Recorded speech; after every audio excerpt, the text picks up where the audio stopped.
John, super excited to be talking to you today. I'm really glad that you agreed to do this dialogue with me on transformation. I know it's a topic that is important to both of us in our roles, so really glad to have you here today. No, it's great to be here. I'm really looking forward to the discussion. Great.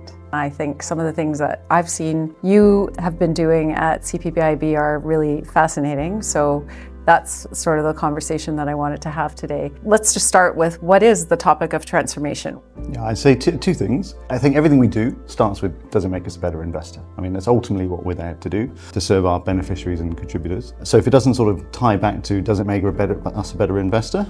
It's sort of not on the table. So I think that's like the anchoring purpose of how certainly how I think about transformation. I often get asked, like, what are my priorities around transformation? Given, frankly, how complicated the world is, I describe it as make everything better, everywhere, all the time, all at once.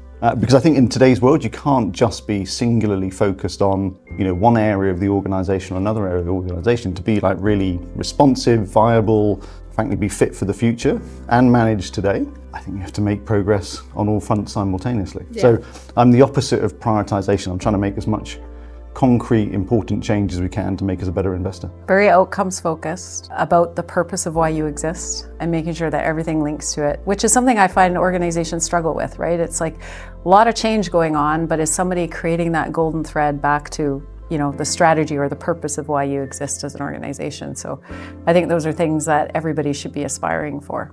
Our purpose is very clear. It's to create, financial security for, Canadians generationally, 22 million Canadians today, and make sure that we are able to serve them well. So in a sense, we're fortunate that our purpose and mission is clear, but then you still got to turn it into concrete action. That's where some of the art and science happens. How do you keep the maniacal focus on ensuring we're not just progressing line items on a plan, but we're focused on the outcomes? How are you instilling that outcome focus at CPPIB? The most important thing we can do is get technology in the hands of people that can do something valuable. And you need to do that in a way that gives them the creative control to create the value that they're uniquely positioned to understand that they can create. You need to do it in a way that is, safe and secure, and puts the sort of right resilience and robustness around it. But I think you've ultimately got to leverage the understanding of the organization when you're making transformation. So that anchors you, I think, in some really simple principles, which is, give some autonomy to the team, make sure there's a reasonable degree of alignment, allow some exploration, some divergence, you want some creativity to happen, and then when you sort of got the sense that you're creating the right sort of value, how do you coordinate and converge across the organisation? So I'd say my anchoring principle is really, frankly, to put as much control in the hands of teams as is possible, in an environment which has some guardrails, enough guardrails, but not that stifles creativity. Do you find that makes certain people in the organization uncomfortable, and how do you talk to those people? I don't know if it makes people uncomfortable. I think part of the art, science, balance, whatever the judgment you have to make, I think as a leader, is how much tension do you put into the organisation? Not a stretching enough ambition actually really won't move forward. Too stretching ambition, you're not going to move forward for a different set of reasons. So I think finding how much tension you put into the organisation is important. That can be an uncomfortable set of conversations. You want people, I think, to be able to ask the question of, well, we could do that, but we'd have to do something quite different. Once you say something like quite different, uncertainty comes in. We are, for the most part, an uncertainty avoiding species. None of us like uncertainty, but creating an environment in which that tension can occur. If people aren't uncomfortable, you're probably not creating the conditions in which the sorts of things that you need to succeed are going to emerge. The divergence in the types of transformation, the types of change initiatives that are happening across the organization is really varied. You have everything from technology implementations with the pace of technology are dealing with their own factors of agility and things are moving fast in the technology space. I know you're spending a lot of time on AI, to clients that have very strategic projects that are very different from that. It could be anything from dealing with a new regulatory change, a policy change in their business, thinking about their business model and thinking about, how they're going to make money in the future and what they might need to be doing to change their business model. And so I'm finding that just grappling with how do you programmatically connect all of that and make sure it's got that golden thread back to executing on the strategy, that's a real topic that I think people are really open to having, and it's a conversation that I think always leads to an interesting dialogue. I talk a lot to the team about, in a sense, dealing with the here and now and the there and then. And the here and now and the there and then are very different for everybody. Exactly to your point, you might be dealing with the challenges of how the marketplace is evolving around you, or you might be dealing with the challenges of thinking through, how do some genuinely important operational imperative like cybersecurity or your source to pay process need to change. I don't necessarily think about there being a golden thread through all the initiatives. What I think I try and do is say, actually, how are you finding the balance between the here and now and the there and then? And what does that mean for you? So that you can make meaningful steps in the right direction, but still anchor yourself back to stuff that's got to matter today.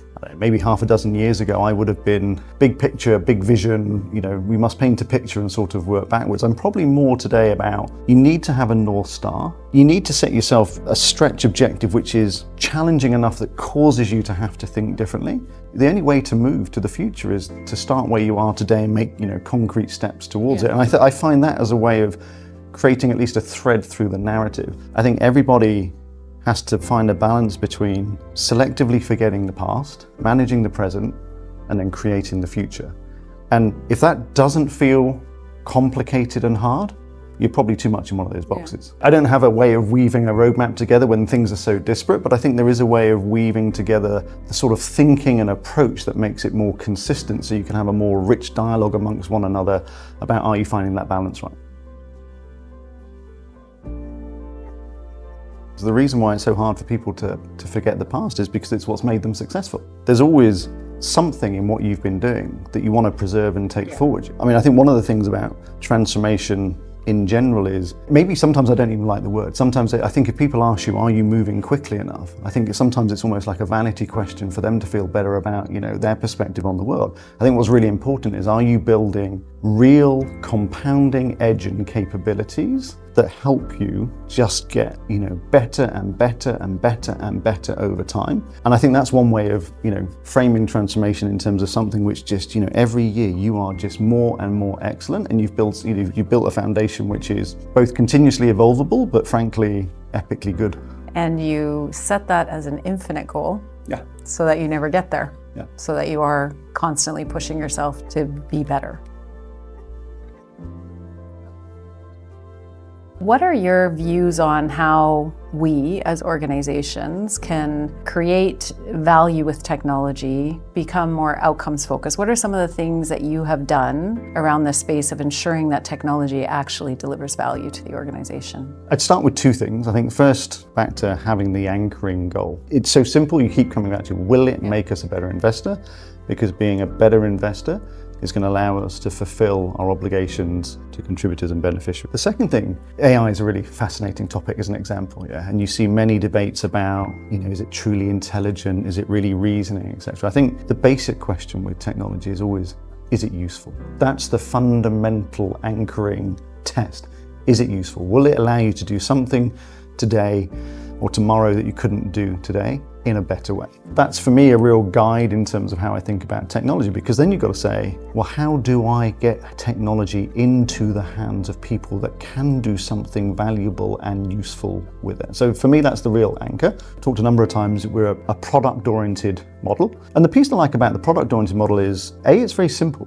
Teams can understand that they've got a mission to build a product. The product needs to get into the hands of colleagues who can do something useful with it. If colleagues don't want to use it, it means it's not fulfilling the need. If you were selling a product in the open market and people weren't buying it, you'd realize you didn't have product fit. Yeah. It's no different, I think, internally in organizations, but it does require a subtle change of shift where you're like, I've got to be prepared to take the feedback of whether this is proving valuable and useful to people. And what does that drive you to do? That drives you to engage with colleagues. It drives you to think about, user experience. It drives you to, get something into the hands of people that they can then build upon, and you can get more feedback. So I think I anchor back to simple purpose, does it make a better investor? And then the sort of guiding principle of, is it useful?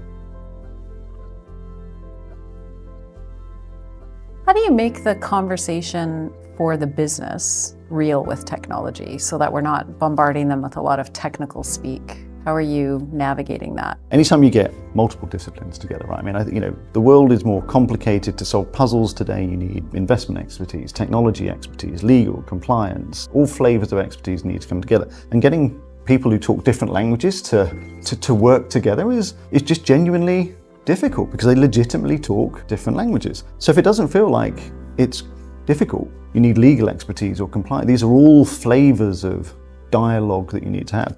I think at the heart of it, to be candid, is you've got to sort of develop trust and empathy amongst people. You've got to take the time to sort of understand a little bit the perspective of your colleagues coming from in terms of why what they adding into the discussion is important and additive, and you've got to trust one another that that's really meaningful. So I think trust and empathy at the heart of making it work. And of course, that's difficult.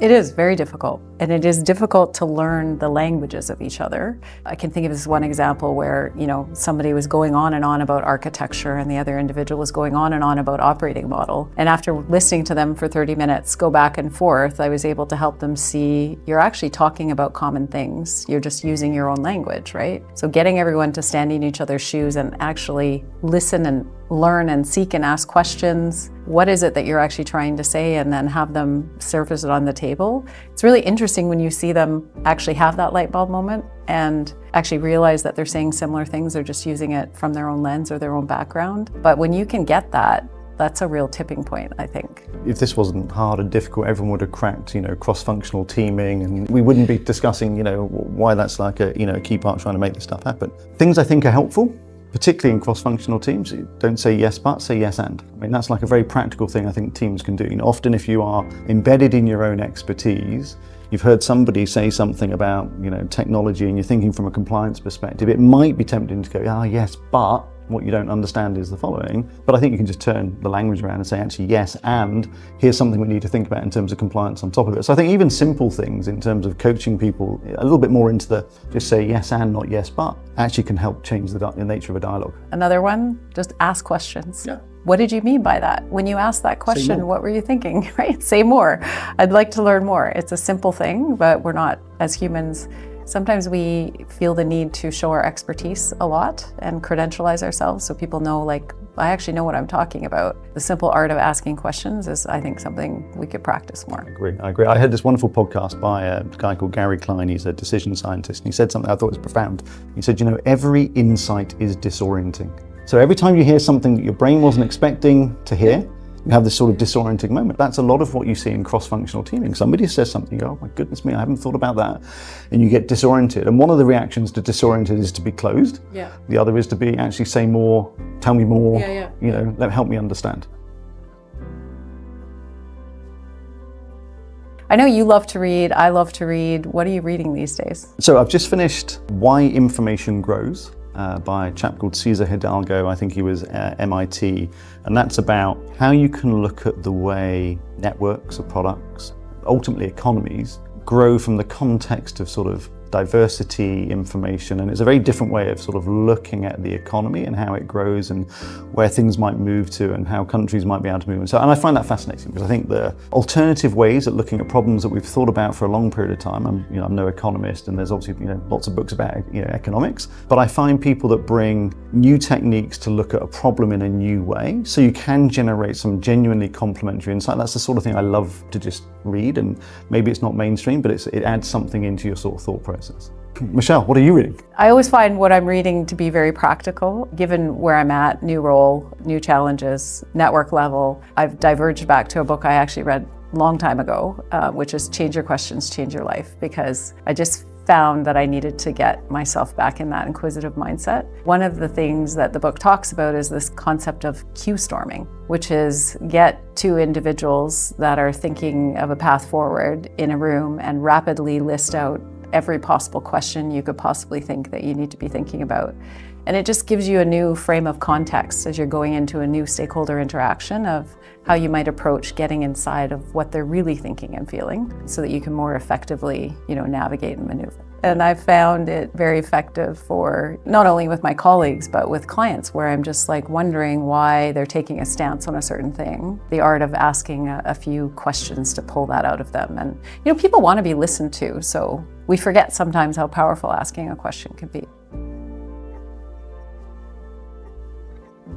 At the end of the day, when you think about transformation, you can change, things and widgets, but you're changing people to get transformation to happen. I believe, at least, you start with changing humans' behaviors, and over time behaviors change, and that changes culture. So interested in your thoughts on anything that we can technically do to move the needle, examples that you might have of that, or even things that we can do with, just thinking about, some of the stuff we've talked about change how you ask questions, and, the softer things that we can do around culture and behaviors. Maybe two things I sort of think about. I remember the first time I took on a relatively large scale role, in a kind of classic line role, but with about 1,500 people. Coming from leading a team of a few hundred people to a team of 1,500 people, the job was legitimately different. It was just different. In a team of 200 people, I could pretend, I could imagine, I could convince myself that I knew what was going on. I didn't, but you could convince yourself. And when I looked at a team of 1,500 people, I sort of just had to disabuse myself of the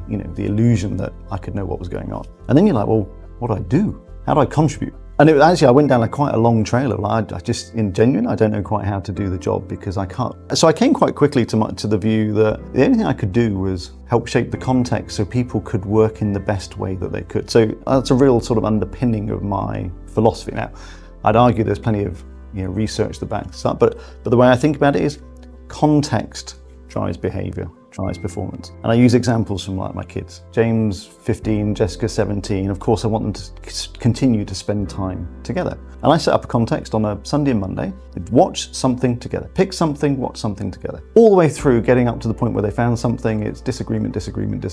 And then once they're in the zone of watching something together, all you can hear is them chatting away. That's a little bit of the sort of harsh version of it, but trying to set up an environment in which they can find some common ground and do something changes just the very nature of their behavior. So I think the role of leaders in an organization ultimately is to make sure the context is shaped that ultimately allows colleagues to really do their best work. So if I take the example of technology, why do I believe that the product-oriented mode of technology operation is better than the project mode of organization? Because I think when you set up a context which is a fixed team that can get better over time, cross-functional skills, getting to know one another, understand each other's perspectives, with a steady, not peaky up and down, we just didn't dream of this today and dream of that tomorrow, but they're there to sort of build a product and get into the hands of colleagues to get real feedback of it. I believe that context allows people to do better work in technology and get valuable things into colleagues' hands. So when I look at my role as a leader in an organization, I think about what is it I can do to shape the context that's going to allow people to, in a sense, behave in a way that's the best for them, to get the most out of them in terms of their creativity, their productivity, their inspiration that goes into it. So that's probably a little bit of the sort of the philosophy of how I think about it. And I probably bring that sort of context drives behavior, drives performance into everything. Something about the practice of leadership where it's almost like there are some schools of philosophy you can only learn it by doing it. I think that's a bit like saying you could only learn to be a nuclear scientist by building a nuclear reactor. Well, no individual nuclear scientists have built a nuclear reactor. They've built on the work of others and they've leveraged the expertise from elsewhere. So, I'm known as the framework junkie. But I think they're super valuable. I mean, so the example, one of my favorite authors is Damon Centola, and he's written 2 books, one called How Behavior Spreads and Change How Big Things Get Done. And what Damon talks about, where and how to start change. And then when you've got some momentum, how do you actually build, if you like, the social proof that helps reinforce it? How does that help to your journey point? It's a very amorphous thing. And actually culture really is, when you watch an organization, culture is the norms and the habits and the routines of what the organization does. So you might want to start culture change by, papering the walls with culture slogans, or you might want to think about where can you start to have a new, adjust the norms and behaviors, help, teams do something different. And then how do you think about connecting that social proof across the organization so it spreads more rapidly? And that's it. One of the things I like about Damon's work is, he really digs into the sort of the science and research and practical ways of doing that. And there is science and research behind this, right? Yeah. There's science and research around how our brains work and how we, consume. And, it is actually quite scientific. So I think it's really useful. Those norms and behaviors are the sum total of behaviors, and that's what drives the culture change, right? The hardest thing for any person, leader, I think in some sense to do is, of course I understand people because I am one. But actually what we don't understand is the dynamics of how large teams and societies actually work, right? And I think that's where the science comes into it, because actually the way we operate in small scale environments is not the same as what emerges when you're operating, many tens of teams or many hundreds of teams or many thousands of teams. And I think you really can bring real rich insight into how you approach change problems. What I think we need to get better at, organizations, leaders, is the how, and being receptive to maneuvering the approaches on the how, because the world is constantly changing on us, right? The people that we're working with are constantly changing, and the things are changing around us, and technology is moving fast, and there'll be a new author that writes something that you or I pick the book up and go, wow, what an insightful thought. I think those new leaders need to be adept at being flexible on continuous learning and then adjusting on the how. We also do a lot of things because we have beliefs. We believe in our product and our offering, or whatever happens. And I think one just genuinely valuable test that we try and continue to use all the time now is what would have to be true for those beliefs to be true, and therefore what is it you're looking at in terms of markers in the world for what is no longer true, so those beliefs themselves are no longer true. And I think particularly as we move into the age of AI, some things that you believe to be true are no longer going to be true. Then you have to think about, well, actually, with that new information, with new facts, change your mind. But that discipline of what are my beliefs, what would have to be true for them to still be valid, and therefore by definition, what are you looking for them no longer to be valid? I think having that, if you like, discipline, even just using, the acronym comes out a lot in our discussions, WWHTBT, what would have to be true. Being flexible enough to know that you're going to check in on the beliefs. Does anything around me change so I can adjust beliefs that I held to be very true? I think particularly with AI, there's lots of mathematical underpinnings, but for those that are sort of mathematical Bayes theorem, the idea of priors, new information arrives, what's my new perspective? We're in a world where you can't operate without being a Bayesian. Every organization that's going to succeed is going to be a Bayesian organization. Yeah. I was going to ask you what you're most excited about for the next 6 to 12 months, but maybe it's my frame of mind these days. What are you most worried about, or what are you most scared about? I think that would make for interesting listening, because I think a lot of leaders are grappling with a lot of things. The way I describe it is, there has never been a worse time to be average. But worse than that, you've got to work out where you are average, where you genuinely really have edge. And in a world where above average knowledge, above average capabilities, above average heuristics are available instantly everywhere to everyone, ubiquity across the world, the pressure on, first of all, even knowing that you still have an edge. And if you do still have an edge, how you go around the learning loop faster and faster than anybody else to maintain that edge. In that sense, I'm excited by the challenge, but the ability to sort of really confront the brutal facts about where your edge may be being eroded, and therefore what you've got to do to either create new edges or maintain edges, I think genuinely that's something we should all be worried about, but because we're entering a world where amazing capabilities are instantaneously available, ubiquity to everybody at their fingertips. I'm intensely passionate about making a difference, whether that's the work that we do with clients or the work I do, for our own organization. I'm also intensely loyal, both to my clients and to our organization. And so I just worry a lot about pulling out all the stops and all the different approaches and angles to really help them move, the things they need to do forward. And I usually package those because that's the work that I do. And is the change moving forward? Is it creating the outcome? And so I worry how to be the most effective at that on a daily basis. And it's what keeps me up at night. Which is great. I'm lucky to have you. Yeah.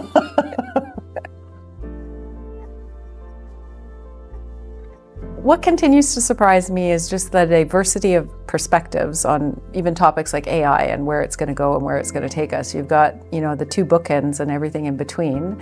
And I suppose there is something to learn from that diversity of perspective. Why is it that you don't think AI is real and is going to fundamentally shift how and what we do? And, getting inside that thinking, because then and only then can you maybe move them to a place of, this is real, it's here, and it's not going away, and it's getting more powerful every day. The ability to just hear from different perspectives. And there's always a nugget somewhere in that which can actually make, how you're moving forward more creative and more constructive. So I agree with you. I think there is such a range of perspectives, particularly around AI, but there is a range of perspectives about the people that are creating the tools around AI in terms of where they think it's going to go. So we're still not clear where some of those things are going to land, but the reasonable person is comfortable with the world. and then the unreasonable person isn't, and therefore progress has to be some extent driven by the unreasonable people. And I think there's something useful in that. What's the most exciting and powerful about that is when you can take the two bookends of the spectrum, or the two divergent thinking, and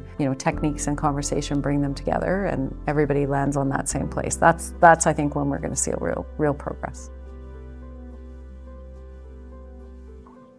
The skills of the future are going to change with AI, I think. I actually think AI is going to play a role in augmenting our skills of the future. So some of the conversations I've been involved in recently are even just how the pace of this technology is even changing curriculums in education for the people that are entering into our workforce. And they're seeing this convergence of sciences, arts, business skills, kind of coming together, because technology, AI, is, as we talked about earlier, closing that gap. So I don't know that I have a perfect answer other than to say I think there's a convergence of skills that's coming, and it's going to be one part the human and one part AI. And I think we have to constantly be thinking about our talent plans and skills of the future in light of that. Comfortable dialoguing and interacting with new forms of intelligence. So as always, love chatting with you. Always find the conversation really insightful, and I'm just so pleased that you joined me on the topic today. So I really enjoyed the conversation. No, it's been my pleasure. I really enjoyed it, Michelle, and there's plenty of work to do. There is.